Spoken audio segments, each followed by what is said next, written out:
Alright, welcome to the video. This is going to be a quick walkthrough guide.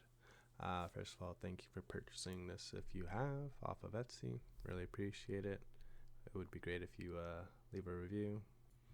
So for this walkthrough, we're just going to be making a simple desk. So that's what I'm going to be using to explain how to utilize this spreadsheet effectively.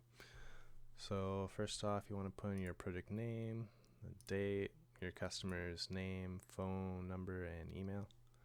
That's all there.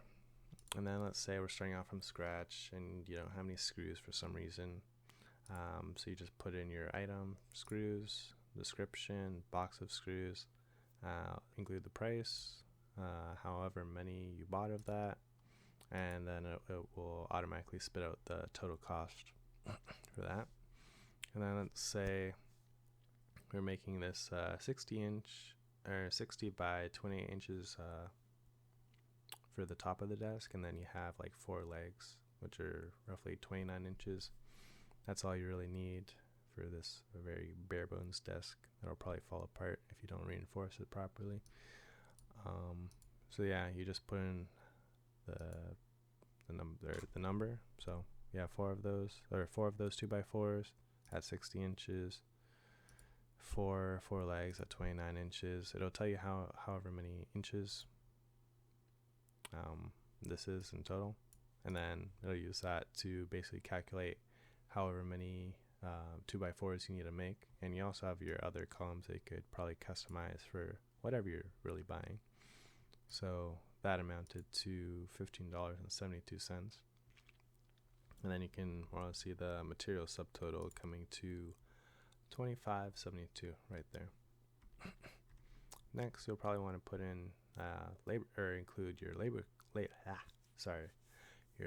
costs. So you're going to be putting however much you're trying to get paid per hour.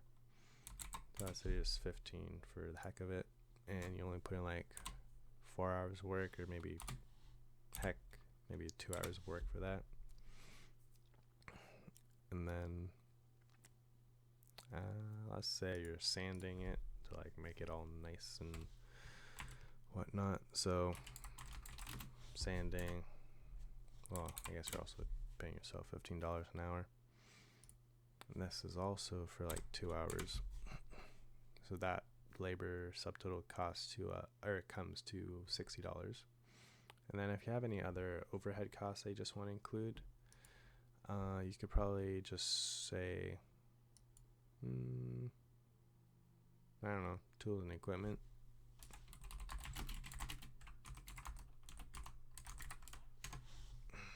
Let's see, $5. I'll probably change this to like hours, I guess.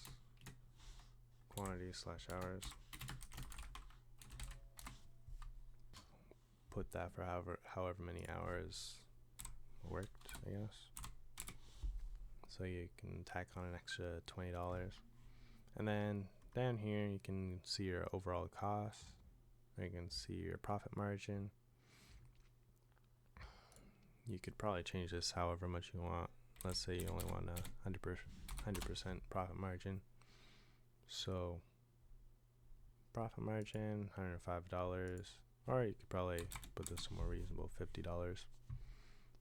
And you can also put your sales tax rate. And then if we want to see a further cost breakdown of the material cost, the labor cost, and the overhead costs, you can see it right here. Yeah, then you'll see the subtotal cost, which is $105. You can also put the shipping costs right here, and then you'll see like the total price. So that would be the price that the customer wants or has to pay.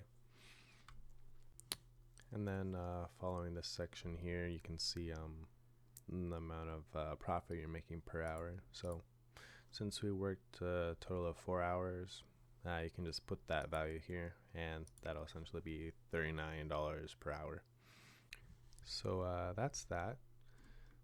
That should be a decent overview. Yeah, for the next sheet, it's this has no impact on the actual pricing of it, so you can just use this to I don't know, just play around with values, see what works best for whatever your project you're doing, And then after that, you can take these values and put it onto this sheet so you can actually do the pricing for your invoice and whatnot. So yeah, that's that. Let me know if you guys have any questions, and that is it. Have a good one.